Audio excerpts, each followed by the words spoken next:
Students आज हम करेंगे step number 3 of Kreb cycle या citric acid cycle tricarboxylic acid cycle का स्टेप नंबर 3। और स्टेप नंबर 3 क्या है? स्टेप नंबर 3 है conversion of isocitric acid to alpha keto glutaric acid. हमारे साथ सेकंड स्टेप में जो कि है आइसोसिट्रेट जो कि है ऑब्टेंड हुआ था या आइसोसिट्रिक एसिड ऑब्टेंड हुआ था। अब ये आइसोसिट्रिक एसिड जो कि आइसोसिट्रेट जो कि स्टेप नंबर 3 की तरफ आएगा और इसके साथ क्या हो जाएगा, यहाँ पर आइसोसिट्रिक एसिड कन्वर्ट हो जाएगा अल्फा कीटो ग्लूटारिक एसिड को। अब इसी रिएक्शन को यानी एक तो इसको हम ये नाम भी दे सकते हैं स्टेप नंबर 3 को conversion of isocitric acid to alpha keto glutaric acid. दूसरा जो कि है हम इसको ये नाम भी दे सकते हैं, यानी इसको मैं एक और नाम भी देता हूँ। अगर इसका टाइटल मैं रखता हूँ तो एक और टाइटल भी इसका रखता हूँ, और वो क्या है इसका दूसरा टाइटल हम इस तरह रख सकते हैं कि द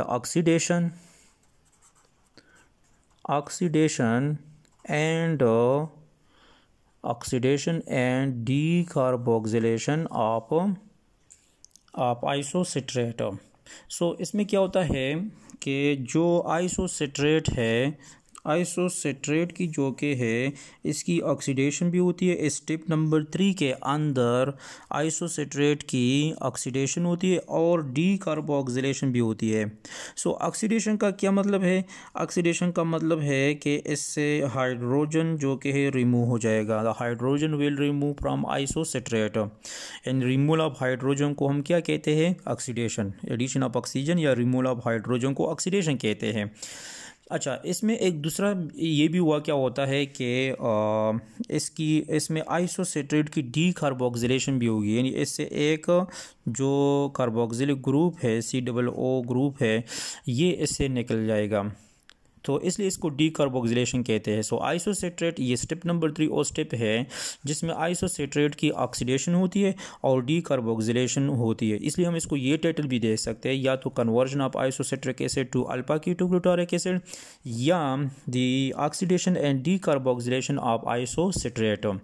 अब इसमें एक बात आप याद रखिए, एक बात तो ये याद रखिए कि इसमें आइसोसिट्रेट की ऑक्सीडेशन होती है और दूसरा डीकार्बोक्सिलेशन होती है, इससे एक कार्बोक्सिलिक ग्रुप रिमूव हो जाता है।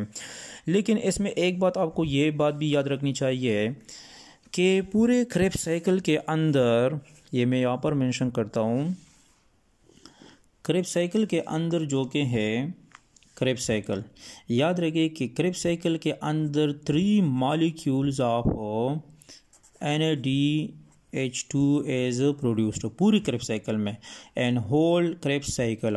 और पूरी क्रेब्स साइकिल में 2 कार्बन डाइऑक्साइड मॉलिक्यूल ऑब्टेन होते हैं, यानी पूरे क्रेब्स साइकिल के अंदर 3 NADH2 मॉलिक्यूल ऑब्टेन होते हैं और 2 कार्बन डाइऑक्साइड मॉलिक्यूल रिमूव हो जाते हैं। सो ये स्टेप नंबर 3 जो कि है स्टेप नंबर 3, ये वो स्टेप है स्टेप नंबर 3 जिसमें ये जो 3 NADH2 रिमूव हो जाते हैं, इससे फर्स्ट यानी जो एक NADH2 है, फर्स्ट NADH2 जो कि है इस स्टेप में रिमूव हो जाता है। पहला NADH2 जो कि the first NADH2 remove and step number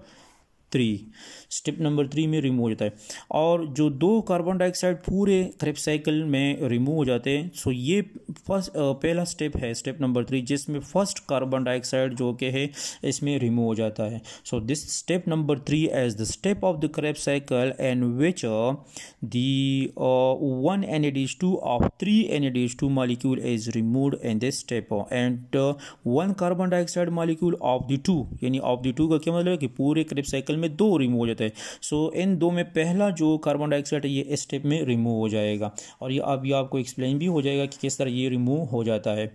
अच्छा, इसको स्टार्ट करने से पहले याद रखिए कि ये स्टेप भी जो कि है क्रेब्स साइकिल जो क्रेब्स साइकिल है इसका जो हमने स्टेप नंबर 1 पढ़ा था और जो हमने स्टेप नंबर 2 पढ़ा था, और वो दोनों स्टेप जो कि फर्दर 2 स्टेप्स में आकर होते थे, तो इसी तरीके से ये step number 3 of Krebs cycle also further occurs in 2 steps. ये भी जो कि है फर्दर 2 स्टेप्स में आकर होता है। This step also occurs further in 2 steps. Further and two steps में अकर होता है। यहाँ पर एक बात और भी याद रखें कि ये जो पूरा प्रोसेस है, जो स्टेप नंबर 3 है, इसको परफॉर्म कौन करता है? एक एंजाइम है जो इसको परफॉर्म करता है, और वो एंजाइम कौन सा है? आइसोसेट्रेट डीहाइड्रोजनेज एंजाइम है। कौन सा एंजाइम है? Isocitrate dehydrogenase. So this enzyme causes this step number 3 isocitrate dehydrogenase, जो आइसोसेट्रिक एसिड को कन्वर्ट करता है अल्फा कीटोग्लूटारिक एसिड में कन्वर्ट करता है। सो ये एंजाइम जो कि ये एक एलिस्टेरिक एंजाइम है and it is further activated by, इसको एक्टिवेट कर सकता है कौन? इसको एक्टिवेट कर सकता है, दो चीज़ें इसको एक्टिवेट कर सकती है। एक जो कि है one thing is the ADP. अगर सेल में एडीपी की कंसंट्रेशन ज़्यादा हो जाती है तो ये एक्टिवेट हो जाएगा। और दूसरा जो कि है, दूसरा है कैल्शियम, यानी ADP and calcium are the two chemical substance which activate this enzyme. ये इस एंजाइम को एक्टिवेट कर सकते हैं।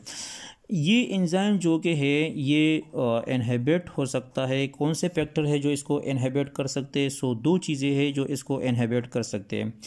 एक जो कि है नंबर फर्स्ट एटीपी। अगर सेल के अंदर एटीपी की कंसंट्रेशन ज़्यादा होती है तो इस दौरान ये एंजाइम इनहिबिट रहता है, और यानी मतलब स्टेप नंबर 3 आकर नहीं होता है। और दूसरा जो है जो इसको इनहिबिट कर सकता है वो है NADH2। सो ये दो चीज़ें जो कि है ATP and NADH2, these two things inhibit this enzyme. और कैल्शियम और ADP जो कि है ये इस आइसोसेट्रेट डीहाइड्रोजनेज को एक्टिवेट कर सकते हैं, क्योंकि ये एलिस्टेरिक एंजाइम है तो ये इन फैक्टर्स के थ्रू एक्टिवेट हो सकता है और इन फैक्टर्स के थ्रू इनहिबिट होता है। So this enzyme is used in step number 2।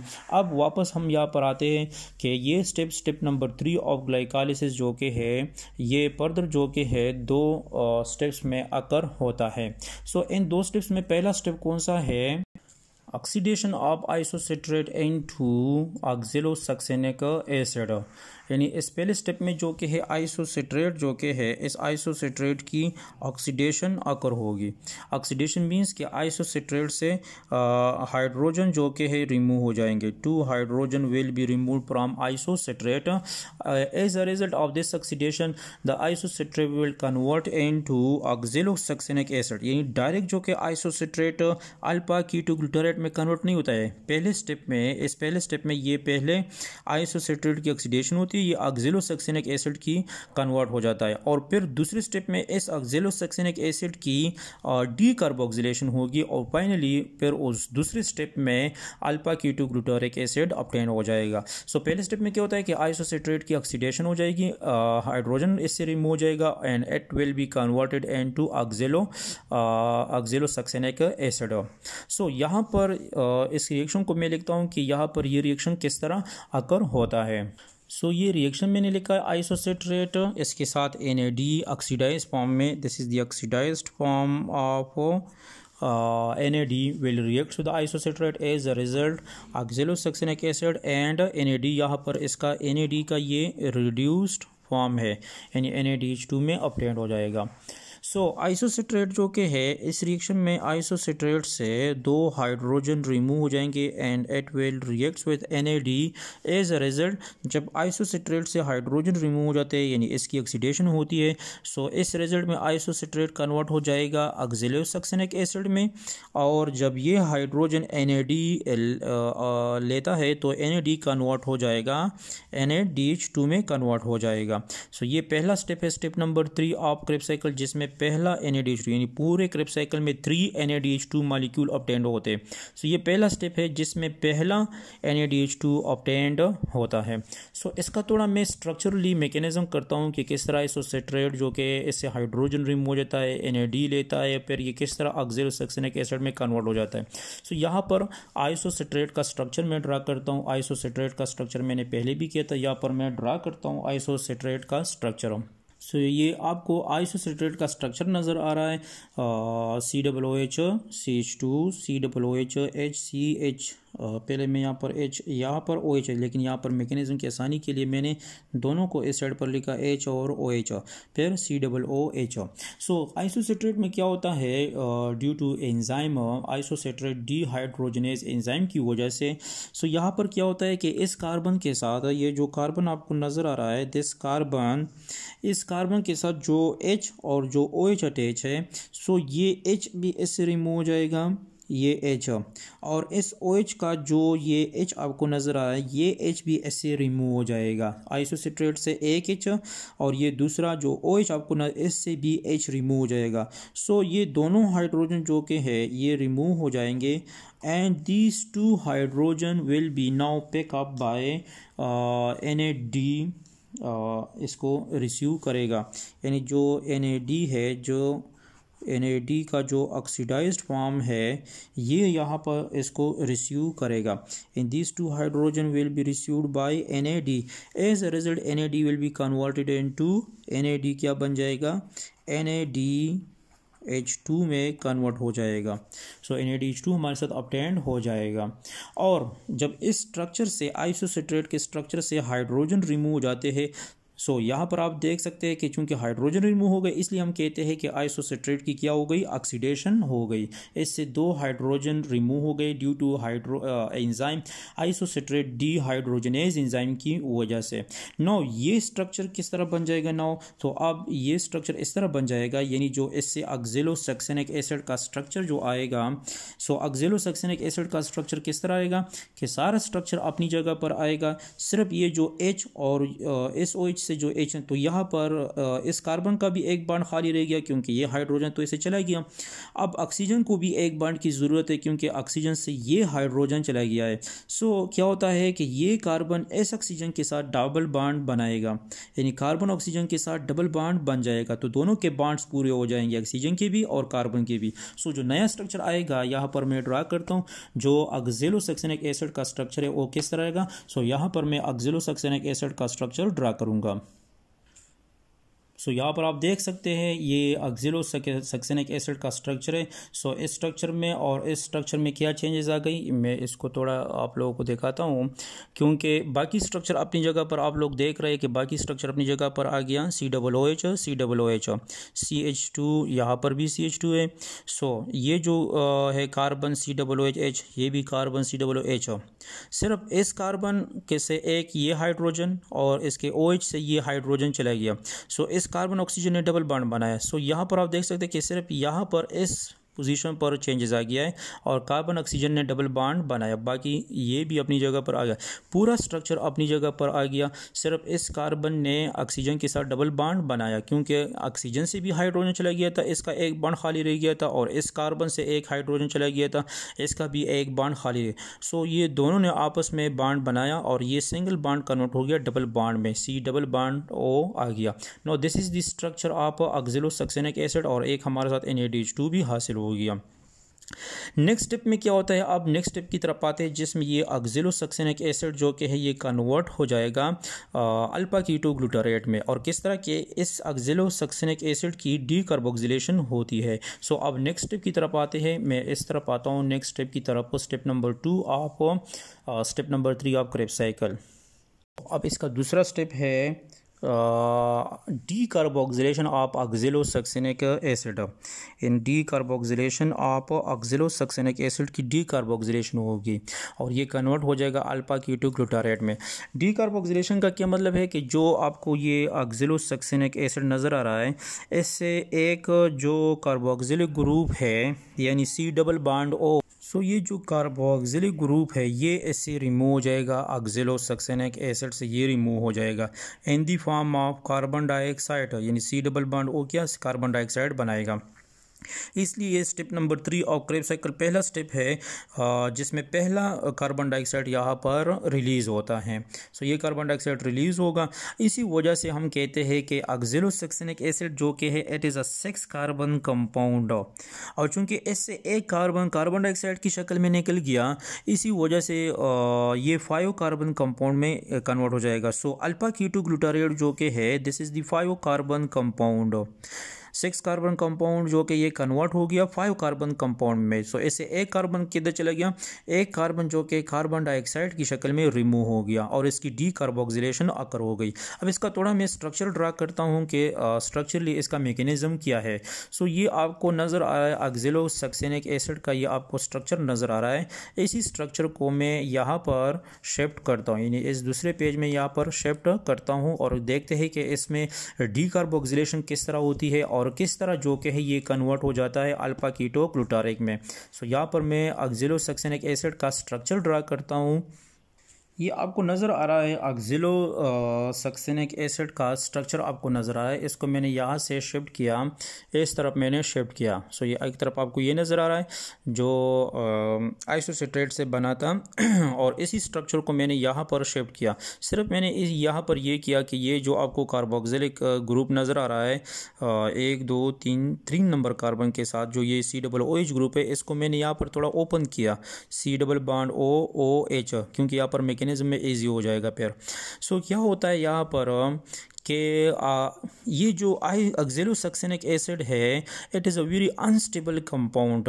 ये बहुत अनस्टेबल कंपाउंड है और जब ये आइसोसिट्रेट से बनता है, यानी आइसोसिट्रेट जब ऑक्सैलोसक्सेनिक एसिड में कन्वर्ट हो जाता है, सो इसी दौरान ये ऑक्सैलोसक्सेनिक एसिड जो कि है आइसोसिट्रेट डीहाइड्रोजनेज एंजाइम के साथ कनेक्टेड रहता है, यानी इसके साथ अटैच रहता है और ये बहुत अनस्टेबल कंपाउंड है। इसी वजह से ये फ़ौरन जो कि है कन्वर्ट हो जाएगा अल्फा कीटो ग्लूटारेट में कन्वर्ट हो जाएगा, यानी इससे कार्बोक्सिलिक ग्रुप रिमूव होकर अल्फा कीटो ग्लूटारिक एसिड में कन्वर्ट हो जाएगा। ये अनस्टेबल है और फौरन इसकी कन्वर्जन हो जाएगी और तब तक जो कि है ये अभी तक जो कि आइसोसिट्रेट डीहाइड्रोजनेज एंजाइम के साथ कनेक्टेड रहेगा।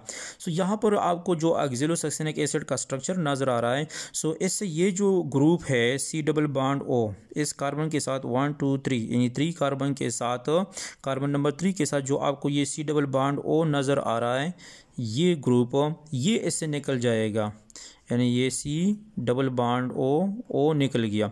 सो ये ग्रुप फिर जो कि है ये कार्बन डाइऑक्साइड में कन्वर्ट हो जाएगा और कार्बन डाइऑक्साइड रिलीज़ हो जाएगा, क्योंकि ये जो बॉन्ड खाली है ये भी इस ऑक्सीजन के साथ डबल बॉन्ड बन जाएगा और कार्बन डाइऑक्साइड की शक्ल में ये रिलीज़ हो जाएगा और इस कार्बन के साथ सिर्फ क्या रह जाएगा, now this carbon become CH2, यानी एक ये हाइड्रोजन और दूसरी तरफ इसके साथ ये हाइड्रोजन इस कार्बन के साथ आ जाता है। सो अब ऑक्सैलोसक्सेनिक एसिड जो कि इससे एक कार्बन कार्बोक्सिलिक ग्रुप रिमूव हो गया, तो ये पहले 6 कार्बन कंपाउंड था, अब ये 5 कार्बन कंपाउंड यानी अल्फा कीटो ग्लूटारिक में कन्वर्ट हो जाएगा। सो ये स्ट्रक्चर अब इससे किस तरह स्ट्रक्चर आ जाएगा, पूरा स्ट्रक्चर अपनी जगह पर आ जाएगा, COOH यानी ये अपनी जगह पर, CH2 अपनी जगह पर।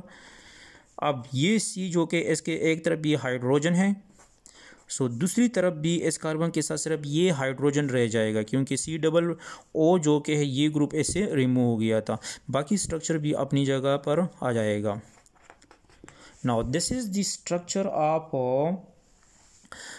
Structure of alpha keto glutarate जो 5 कार्बन कंपाउंड है। सो यहाँ पर आप देख सकते हो कार्बन 1 2 3 4 5, ये 5 कार्बन कंपाउंड है। पहले जो था ये 6 कार्बन कंपाउंड था। सो यहाँ पर 1 2 3 4 5 6, इसमें 6 कार्बन थे। 6 कार्बन कंपाउंड कन्वर्ट हो गया 5 कार्बन कंपाउंड यानी ऑक्सैलोसक्सेनिक एसिड कन्वर्ट हो गया अल्फा कीटो ग्लूटारिक एसिड में कन्वर्ट हो गया। सो इंशाल्लाह फिर नेक्स्ट स्टेप में देखते हैं कि अल्फा कीटो ग्लूटारेट जो कि है ये फर्दर इसके साथ क्या आकर होता है, किस चीज़ में ये कन्वर्ट हो जाता है। तो इंशाल्लाह ये स्टेप नंबर 3 के बाद हम स्टेप नंबर 4 में पढ़ेंगे। उम्मीद है आप लोगों को इसका मतलब समझ में आया होगा कि ये इसका मैकेनिज़्म इसमें किस तरह होता है पूरा ये प्रोसेस। सो इंशाल्लाह नेक्स्ट वीडियो में स्टेप नंबर 4 करेंगे। Thank you.